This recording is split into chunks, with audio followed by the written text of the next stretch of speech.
باللہ من الشیطان الرجیم بسم اللہ الرحمن الرحیم یا عبادی الذین آمنوا ان ارضی واسعۃ فایای فاعبدون، اے میرے بندو جو ایمان لائے ہو، یقیناً میری زمین بہت کشادہ ہے، بس تم میری ہی عبادت کرو۔ قرآن مجید کی آیت دیکھنے میں تو بہت مختصر سی آیت ہے، لیکن در حقیقت اس کے اندر بہت سے بڑے بڑے معانی اور مطالب چھپے ہوئے ہیں۔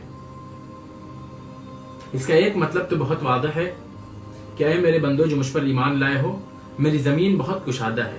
اگر تم کسی ایسی زمین میں پھنسے ہوئے ہو جہاں عبادت کرنا تمہارے لیے محال ہو، آپ کسی ایسی زمین میں ہو جہاں اسلام پر عملی زندگی گزارنا وہ ممکن نہ ہو، آپ کہیں ایسی جگہ پر ہو جہاں آپ کو ستایا جا رہا ہو، مظلوم ہو، بے کس ہو، بے بس ہو، آپ عبادت نہیں کر پا رہے ہو، آپ اللہ تبارک و تعالیٰ کے احکام پر عمل نہیں کر پا رہے ہو، تو ان ارضی واسعہ، یقیناً میری زمین بہت کشادہ ہے، بس تم میری ہی عبادت کرو۔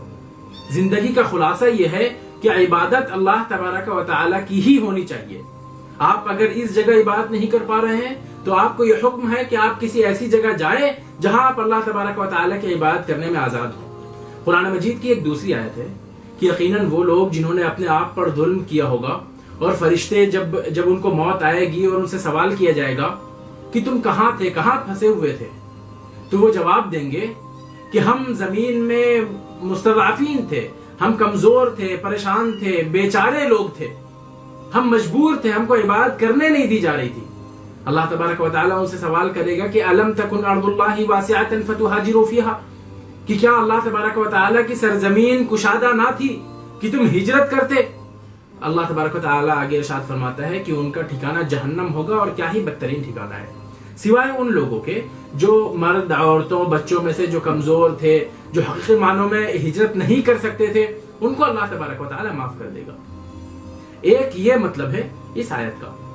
ایک دوسرا مطلب اس آیت کا یہ ہے کہ یہ زمین، اللہ تبارک و تعالیٰ کی بنائی ہوئی سرزمین، یہ بہت کشادہ ہے، تم جہاں جانا چاہو جاؤ، تم اس زمین کی سیر و سیاحت کرنے جہاں جانا چاہو جاؤ۔ قرآن مجید کی آیت ہے قُلْ سِیرُوا فِی الْأَرْضِ فَانظُرُوا کَیْفَ بَدَأَ الْخَلْقَ ثُمَّ اللَّهُ يُنْشِئُ النَّشْأَةَ الْآخِرَةَ کہ اے محمد ان سے کہہ دیجئے کہ زمین میں سیر و سیاحت کرو اور دیکھو کہ کس طرح مخلوق کو بنایا گیا اور کس طرح ان کو دوبارہ پیدا کیا جائے گا۔ ایک دوسری جگہ ارشاد ربانی ہے اَوَلَمْ يَسِیرُوا فِی الْأَرْضِ فَيَنظُرُوا کَیْفَ کَانَ عَاقِبَةُ الَّذِینَ مِن قَبْلِهِمْ، کیا ان لوگوں نے زمین کی سیر و سیاحت نہیں کی کہ انہیں پتہ چلے کہ ان سے پہلے والوں کا انجام کیا ہوا؟ نیز اس آیت کا مطلب یہ بنتا ہے کہ اللہ تبارک و تعالیٰ کی سرزمین بہت کشادہ ہے۔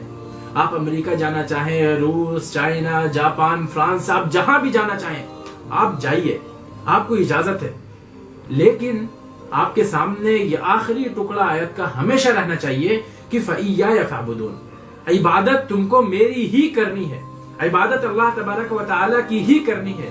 اس زندگی کا مقصد اللہ تبارک و تعالیٰ کی عبادت ہے، اس زندگی کا خلاصہ اللہ تبارک و تعالیٰ کی عبادت ہے، وہ مقصد فوت نہیں ہونا چاہیے۔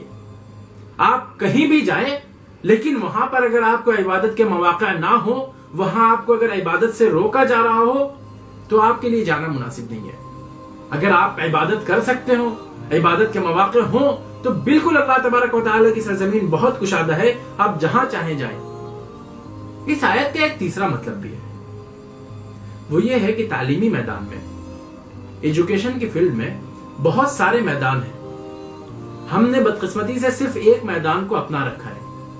حالانکہ اگر ہمارے درمیان اچھے ڈاکٹروں کی کمی ہے تو ہم کو اس میدان میں جانا چاہیے، ہم کو میڈیکل لائن میں جانا پڑے گا۔ اگر ہمارے درمیان قانون سمجھنے والوں، قانون دانوں کی کمی ہے تو ہم میں سے وہ لوگ ہونے چاہیے جو قانون کی فیلڈ میں جانے والے ہوں۔ اگر ہمارے درمیان میڈیا میں ریپرزینٹ کرنے کے لیے اچھے لوگ نہ ہوں تو ہم لوگوں کو ہی یہ کام اپنے کندھوں پر لینا ہوگا۔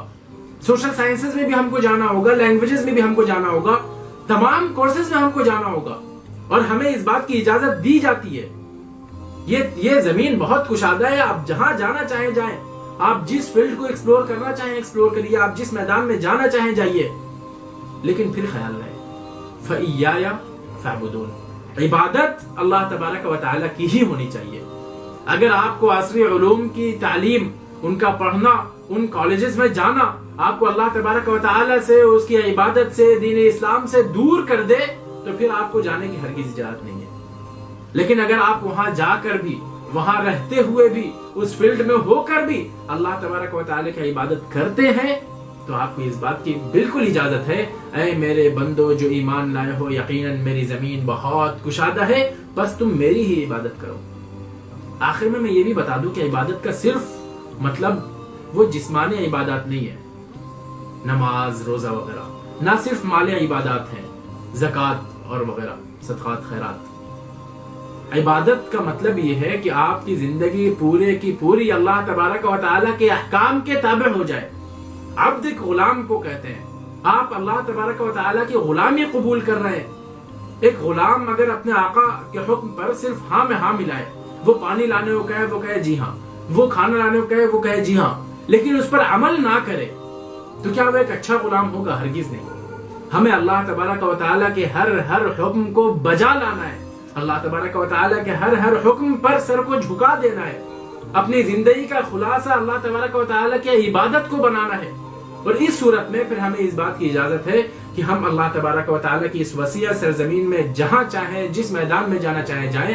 اللہ تبارک و تعالیٰ سے دعا ہے کہ ہمیں اپنی زندگی کا مقصد اپنی عبادت بنانے کی توفیق عطا فرمائے، ہر میدان میں جا کر وہاں اپنا نام روشن کرنے کی توفیق عطا فرمائے۔ آمین۔ وآخر دعوانا الحمدللہ رب العالمین۔